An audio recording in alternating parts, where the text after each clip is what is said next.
Good morning my dear student. आप लोगों ने पिछले वीडियो में होमवर्क में आपने देखा था आकारांत पुल्लिंग के बारे में। आकारांत का मतलब होता है जो शब्द अ से समाप्त होता है और पुरुष जाति का बोध कराता है, उसे हम क्या बोलते हैं? आकारांत पुल्लिंग। परंतु आज जो हम पढ़ने जा रहे हैं वो है आकारांत स्त्रीलिंग शब्द, जो क्या है? आर पर समाप्त हो रहे हैं। जैसे या दूसरा हम ये कहते हैं कि आ से समाप्त हो रहे हैं और जो स्त्री जाति का बोध कराते हैं। जैसा कि मैंने लिखा कि आ पर समाप्त होने वाले वे शब्द जो स्त्री जाति का बोध कराते हैं आकारांत स्त्रीलिंग शब्द कहलाते हैं। जैसे अब मैं मेरा ही ले लेती हूँ। जैसे मैं क्या हूँ? अनीता। तो अनीता क्या हो रही है? लास्ट में, इसके लास्ट में कौन सा स्वर आ रहा है? आ। और दूसरा, अनीता एक लड़की है या लड़का है? लेडीज है या जेंट्स है? लेडीज है, इसलिए वो स्त्री जाति का बोध हो रहा है। तो अनीता एक शब्द क्या हुआ? आकारांत स्त्रीलिंग। इसी प्रकार बहुत से उदाहरण है। कोई बता सकता है मेरे को? जल्दी बताने की कोशिश करो। सोचो कि कुछ ऐसे शब्द जो आ से समाप्त होते हैं और स्त्री जाति का बोध कराते हैं। या फिर मैं आपको बताती हूँ, जैसे जया है, सपना है, विद्या है, कथा है, ये सारे के सारे शब्द क्या होते हैं? आ पर समाप्त होते हैं और स्त्री जाति का बोध कराते हैं। वो क्या कहलाते हैं? आकारांत स्त्रीलिंग शब्द। ऐसे ही कुछ ऐसे शब्द जो ऊपर समाप्त होते हैं, ई पर समाप्त होते हैं, री पर समाप्त होते हैं। जो ई पर समाप्त होते हैं उनको इकारांत, ऊ पर समाप्त होते हैं उनको उकारांत, और फिर वो पुरुष जाति का बोध कराते हैं तो वो क्या हो जाएगा? उकारांत बोले। और जो स्त्री जाति का बोध कराते हो वो क्या होंगे? उकारांत स्त्रीलिंग। तो फिलहाल अभी हमने आकारांत स्त्रीलिंग के बारे में देखा। अब इसके कुछ उदाहरण हैं। उन उदाहरणों के माध्यम से ये बात आप अच्छी तरह से समझ सकते हो। जैसे ये देखो, सा, ते, ताहा, ये प्रथमा विभक्ति है तत् शब्द की पुल्लिंग की। तत् जो कि एक सर्वनाम पद है, सार्वनामिक शब्द है। उस सार्वनामिक शब्द के पुल्लिंग, स्त्रीलिंग और नपुंसकलिंग में भी रूप अलग अलग चलते हैं। तो अब मैंने देखा कि हमारा विशेषण बालिका है, तो बालिका जो कि स्त्रीलिंग है, तो स्त्रीलिंग के साथ आपका सर्वनाम पद भी क्या लगेगा? स्त्रीलिंग का। तो और ये प्रथमा विभक्ति एक वचन है, इसलिए यहाँ पर भी क्या लिखेगा? प्रथमा विभक्ति एक वचन। ओके। और इसका रूप देखो, ध्यान से देखें, सा, ते, ताहा।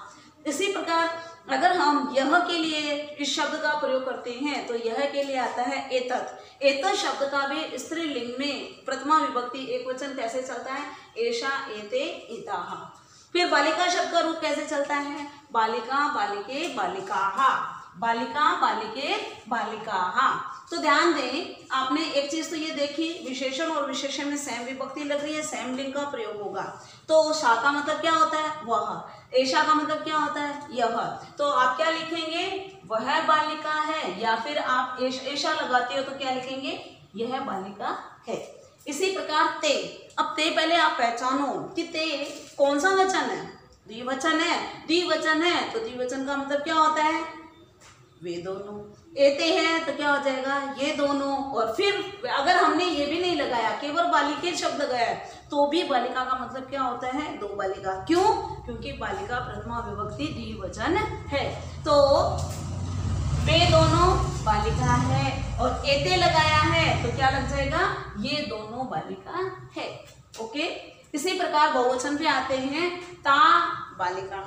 ता बालिका का मतलब वे सब बालिका। परंतु मैंने ता की जगह एता लगाया है, तो एता का मतलब क्या होता है? यह।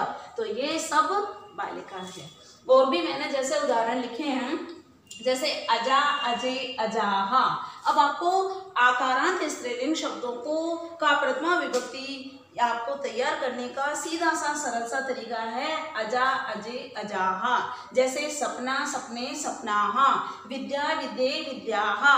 लता, लते, लताहा। रमा, रमे, रमाहा। अब आप देखिए, अजा है, इस विसर्ग नहीं है, इसका मतलब अजा का मतलब क्या होता है? जल्दी बताओ। बकरी। तो कितनी बकरी? एक बकरी। अजय का मतलब दो बकरियां। अजा का मतलब अनेक बकरियां। फिर बेटा देखो, मैंने यहाँ पे अनेक शब्द कुछ लिखा ही नहीं है, परंतु हम ऑटोमेटिक इस चीज को समझ सकते हैं।